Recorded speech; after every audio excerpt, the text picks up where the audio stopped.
I saw Brokeback Mountain at a crowded matinee in Manhattan with a close friend.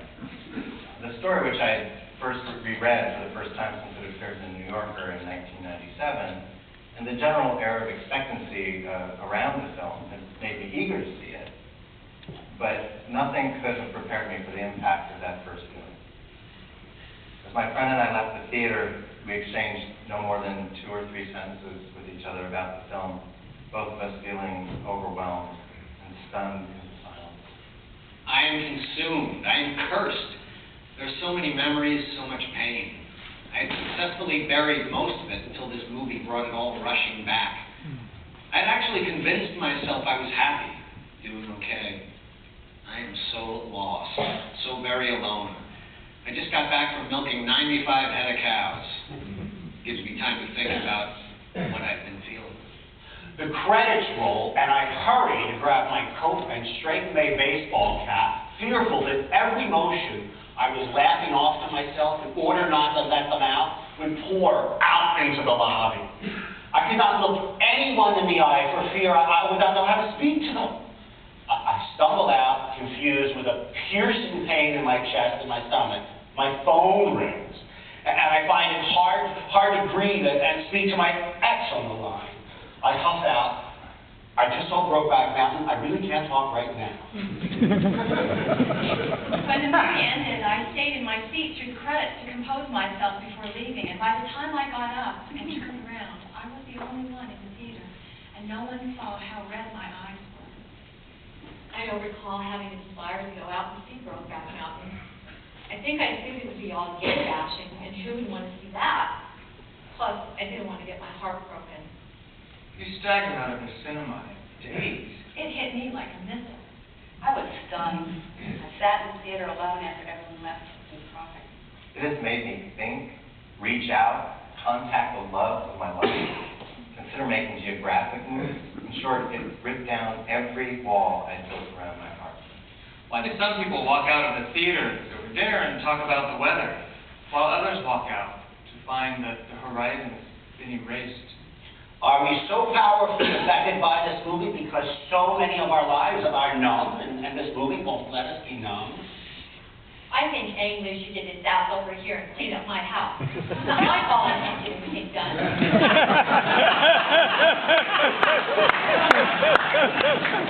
And when he's done at your house, he can come over to mine, because my kids need help with their homework, and the teachers at school probably think I'm out of town and my husband's in charge. We all have stories to tell, just as I'm sharing part of mine here. Our stories are fundamental to how we make sense of the world, how we know and understand one another through joy and through suffering. Our stories embody our hopes and dreams and future possibilities. I am Scottish and live in Spain, and I have just come virgin-like to Brokeback.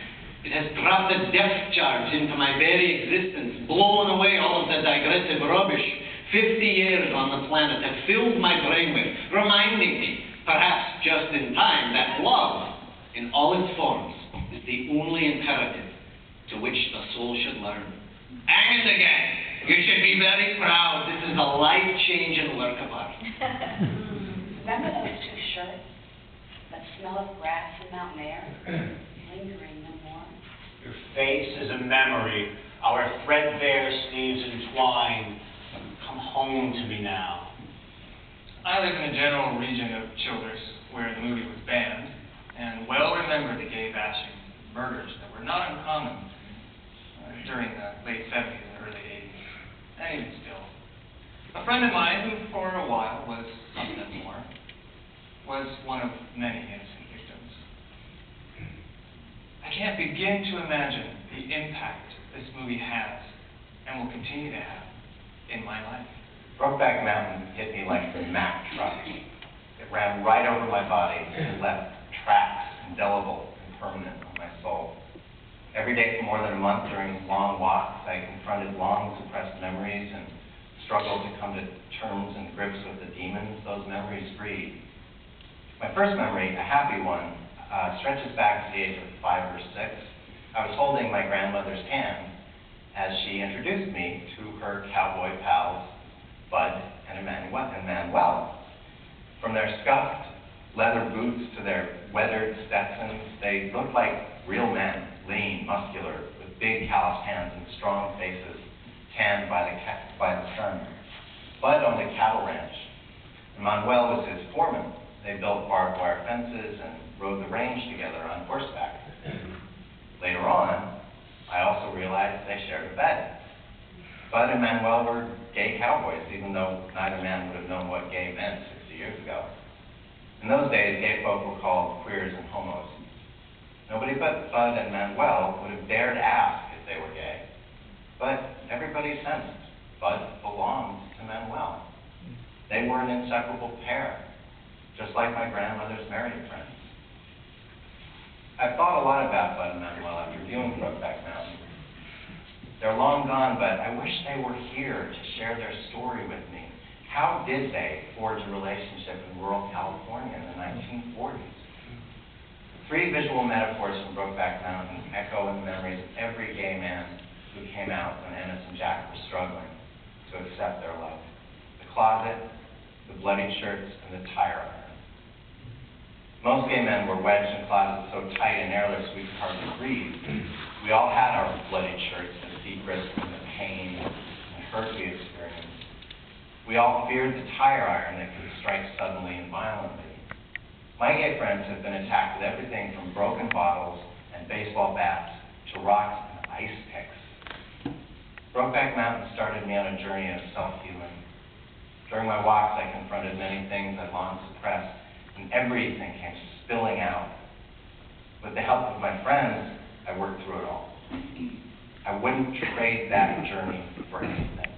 It has led me to self-understanding and self-acceptance. I call it the Brokeback miracle.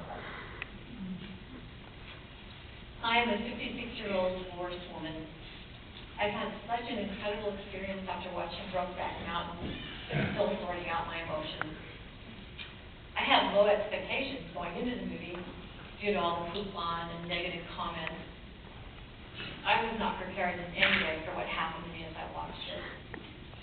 I've never understood how people of the same sex could love each other like a man and a woman. I've tried in my life to come to terms with this, but without success. Then, as I was sitting there watching Ennis and Jack, it started to hit me with such power I couldn't control it. That's what Brokeback Mountain did for me. I know how beautiful love between two men can be. I have to stop now because I'm crying and I'm overcome with my emotions.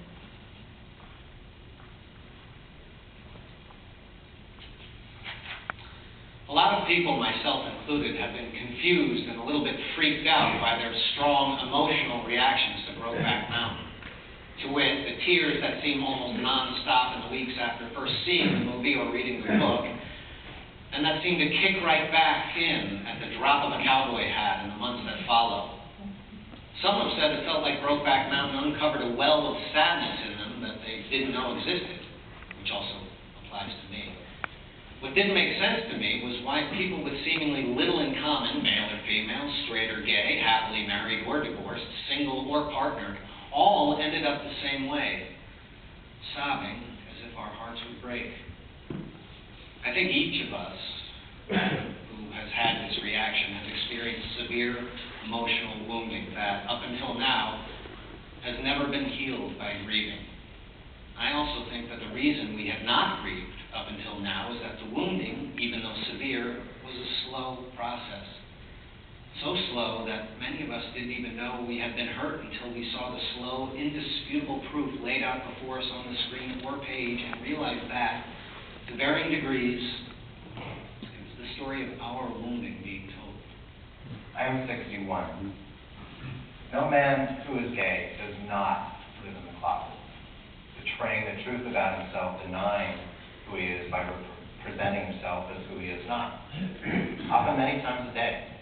In the bank, in the laundry, at the gas station, to a neighbor, to even strangers. Not just for convenience, but out of fear, mistrust, anxiety, that is a low-grade constant. Because no gay man has not seen the hostility, not encountered the contempt at one time or another. Few have not felt personally threatened. man at one time knows the toll this disdain or derision takes, but if it is sometimes dealt with ably, it often, too often is not. I grew up in Jackson, Wyoming. Before it was a ski area, it was a way of life. The last century has changed Wyoming a fair amount, but maybe not as much as the rest of the world. I think it has to do with the harshness of the landscape. A lot of people who come here don't appreciate the wild, sheer majesty of this part of the world. That's what I love about it the most. I have to say that when I'm around large groups of people, I'm apprehensive. But when I'm in the middle of a ground blizzard, I feel comforted. I don't know what to expect from people, but while this country is unforgiving, if you respect it, then you will be rewarded with wonders beyond belief. A few days ago, I visited Porcupine Hills, which is near Brokeback Mountain in the Bighorns.